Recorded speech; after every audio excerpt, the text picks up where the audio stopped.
Hi, I'm Dr. Fletcher, and I'd like to talk to you today about healthcare and how the current dynamic does not exactly fit with how sickness and disease is progressing in the United States. So, the current idea of health is sick or healthy. And that either we're one or the other, either we're symptomatic or asymptomatic. And based off how we view our health right now, we go into the doctor with a symptom, and we leave without a symptom, and therefore we're healthy. And this is how we base most of our healthcare off of. And this is why chiropractic has a very difficult time in this healthcare dynamic, because this isn't healthcare, this is sick care. The only time you see your doctor is actually when you're sick or injured. And then that's only defined as symptomatic in the aspect that you feel that way. Even though you could be injured and you're not working on it currently, making it progressively worse, and you can't do everything you want to do, yet somehow that's healthy. So I'd like to introduce a different diagram to you. A diagram that sick being the bottom, and it flows all the way down, and then it's an arrow because you can always progress it and it's always working on it. You can't just say, I'm healthy, okay, I'm done doing everything. No, it's a progression into still eating right, working right, and I'll discuss that further here. So under this diagram,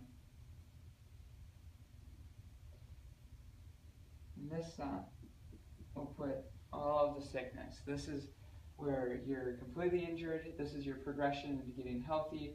Let's say this over here is a 10 out of 10 pain, and by the time we get to here, it's a 1 out of 10 or zero pain, no pain.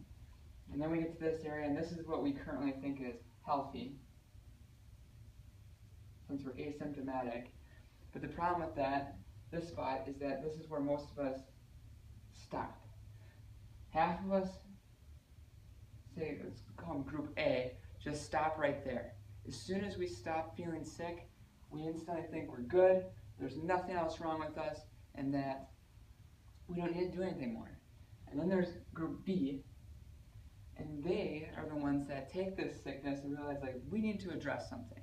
Tell you, let's apply this to something. Let's apply this to low back pain. And let's specifically apply it to low back pain and sitting. Do you think at one point while you're sitting at your desk that randomly you would have severe low back pain and can't function, that you're injured because of sitting?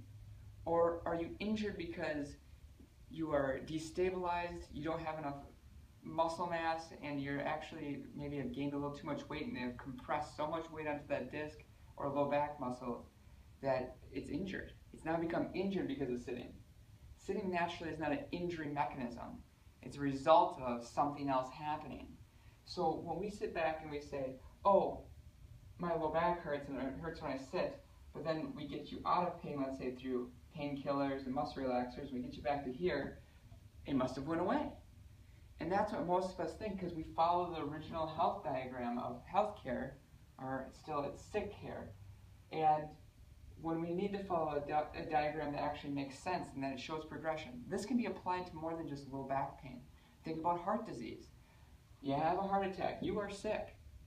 You get progressively better after the surgery, and you're sitting about right here. So you're back to your normal lifestyle. Nothing has changed besides that now you have a couple stents in your heart.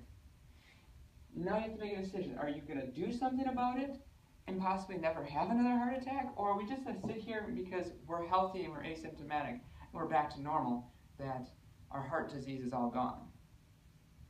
This is healthcare, is when we start addressing the fact that we need to work on ourselves.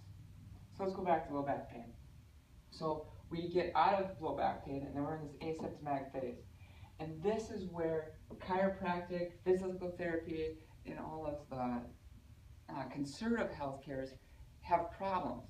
And that's because we all think of sick care. Sick care says we're done. We're okay, we don't need any more help, we don't need to keep going, we don't need to work on that, we don't have to stretch, when actually we're just in the middle phase. Over here is fitness.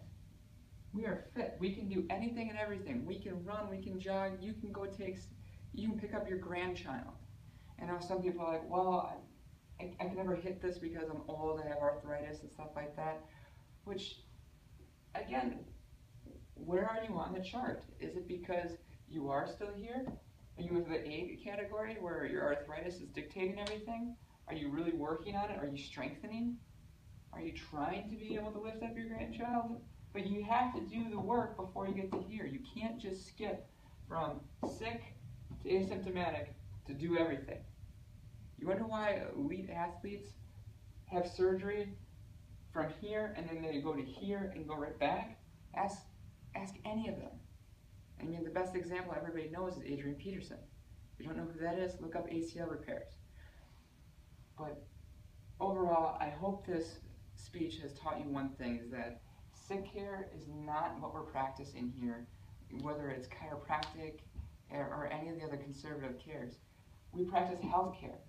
We want to get you out from the symptomatic phase, and then we want you to go progress past this. This is why we treat you beyond, oh, as soon as I feel better at point A, I'm good. No, we treat you beyond that. We're teaching you different exercises, stretches, how to lift correctly, how to sit correctly. And I hope this helps you with healthcare.